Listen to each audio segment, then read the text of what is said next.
झील से खतरा नहीं है।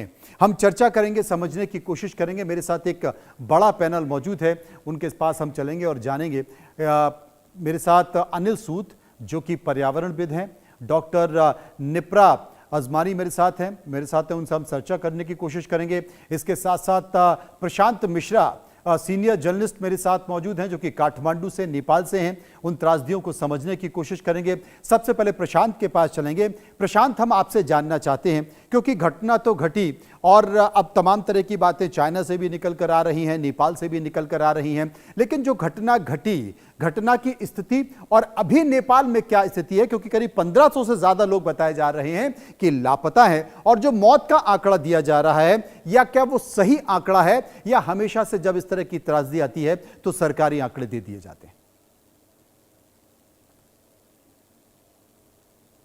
अनम्यूट कर लीजिए, आपकी आवाज नहीं आ रही है। सबसे पहले धन्यवाद आप लोगों को। और जो आंकड़ा आ रही है अभी, वो फ्लक्चुएट हो सकता है, क्योंकि अभी जो आ रहा है वो सारा डाटा ऑथोराइज नहीं है, वेरीफाइड नहीं है। कोई किसी का स्रोत नियरेस्ट नेपाल पुलिस हो सकता है, किसी का होम मिनिस्ट्री हो सकता है, अथवा किसी का रिलेटेड वहां का आसपास का कोई दूसरा स्रोत भी हो सकता है। तो इसीलिए अभी का डाटा वेरीफाइड नहीं कह सकते, मगर अभी तक जो डाटा आ रहा है उस हिसाब से करीब 400 के आसपास डेथ का संख्या 400 के आसपास पहुंचने वाला है, वो जानकारी मिला है। वैसे ही करीब 1500 के आसपास लोग मिसिंग है अभी तक भी, जिसका खोजी अभी भी चल रहा है। उद्धार कार्य के लिए सर्च ऑपरेशन अभी भी रात को भी जारी रखा हुआ है। तो ये आंकड़े का बात अभी फैक्चुअली यही नहीं कह सकते कि यही है, ये चेंज हो रहा है। जैसे हम लोग दोपहर में लास्ट शाम 7 बजे तक 359 देख रहे थे, और अभी आते आते ये 400 के हाराहारी बताया जा रहा है। तो ये चेंज हो रहा है। अब डाटा, अब गवर्नमेंट, सारा डाटा गवर्नमेंट से प्रूव नहीं है, तो इस पे ज्यादा अभी नहीं कह सकते कुछ। अनिल सूद साहब मेरे साथ मौजूद हैं। एक बार अनिल जी के पास चलूंगा। अनिल जी, मुझे लगता है कि शायद 2013 की घटना, केदारनाथ की घटना मुझे याद आती है, जब करीब करीब इसी से मिलती जुलती तस्वीरें, इसी से मिलता जुलता जो पानी था वो निकल कर आया, लेकिन लगता नहीं है कि किसी ने कोई सबक लेने की कोशिश की या कोई रियल टाइम डेटा जो इस तरीके से लोगों को निकल कर आया। आप क्या देखते हैं इस तरह की त्रासदी को? मनोज जी, जब कभी इस तरह की त्रासदी होती है, 4 दिन शोर मचता है, 5वें दिन सारे चुपचाप बैठ जाते हैं। एक स्टडी आ जाती है, एक रिपोर्ट बन जाती है, एक डाटा निकल के आता है। उस डाटा की कितनी सच्चाई है वो तो अपने आप में एक बहुत बड़ा क्वेश्चन मार्क है।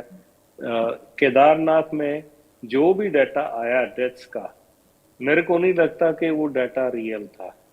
आज भी जो डाटा नेपाल से आ रहा है, इससे ज्यादा तो धराली में मौतें हो गई थी। क्या आप जिस तरह से रिवर बेड फ्लड प्लेन के ऊपर घर बने हुए हैं, जितनी स्टोरी के घर बने हुए हैं, उनमें घरों में जितने लोग रह रहे थे, क्या वो मलबे से बाहर निकल पाए होंगे? ये अपने आप में बहुत बड़ा सवाल है। जी। दूसरा, जहां अब सड़कें तो सारी टूट गई, कम्युनिकेशन नेटवर्क सारा खत्म है नेपाल में, पुल सारे टूट गए, तो क्या एक्सेस है? पावर, कम्युनिकेशन नहीं है, पावर नहीं है, तो इंफॉर्मेशन कहाँ से आएगी, कैसे आएगी? तो हमने ये देखा है कि पास्ट में, चाहे वो केदारनाथ था, चाहे धराली था, चाहे वो जोशीमठ था, चाहे किश्तवाड़ था, चाहे डोडा था, हमारे तो इन चीजों से एटलीस्ट ये जो सारा हिमालयन रेंज है एक पूरा बेल्ट है। तो जब हम पूरी बेल्ट की बात करते हैं तो पूरी बेल्ट में चाइना भी आ जाता है, नेपाल भी आ जाता है, पाकिस्तान भी आ जाता है, बांग्लादेश भी आ जाता है। अगर एक एरिया में इस तरह का कोई इंसिडेंस होता है तो नेचुरली सबको कंसर्न होना चाहिए कि अगर वहां अपस्ट्रीम और डाउनस्ट्रीम में इतना डैमेज हुआ है तो उसकी असेसमेंट का तरीका क्या होगा, डाउनस्ट्रीम में लोगों को कैसे बचाया जाएगा। लॉ है हमारे यहाँ पे कि रिवर फ्लड प्लेन में कोई भी कंस्ट्रक्शन 100 मीटर तक नहीं होगी।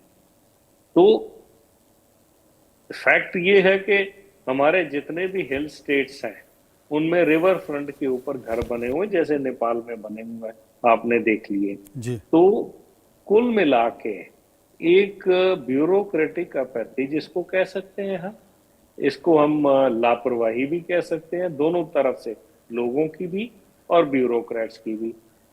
तीसरा हम इसको ये इस नजरिए से भी देख सकते हैं कि quick money by builder lobby, कि देखो जी हमने रिवर के पास बनाया, कितना अच्छा व्यू है इस टूरिज्म को बढ़ाने के लिए।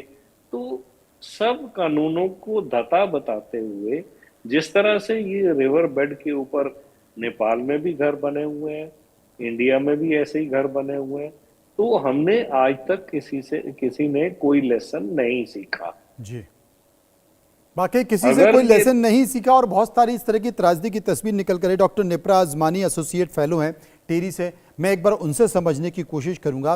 ये जो चर्चा जब केदारनाथ में घटी हुई तब से लगातार ये चर्चा चल रही है कि वहाँ पर जो झीलें हैं, चाहे वो तिब्बत में हो या हिमालय में हो, उनकी संख्या बहुत है। अगर सबको मिला दिया जाए तो मुझे लगता है शायद 5000 के ऊपर हैं। इनमें से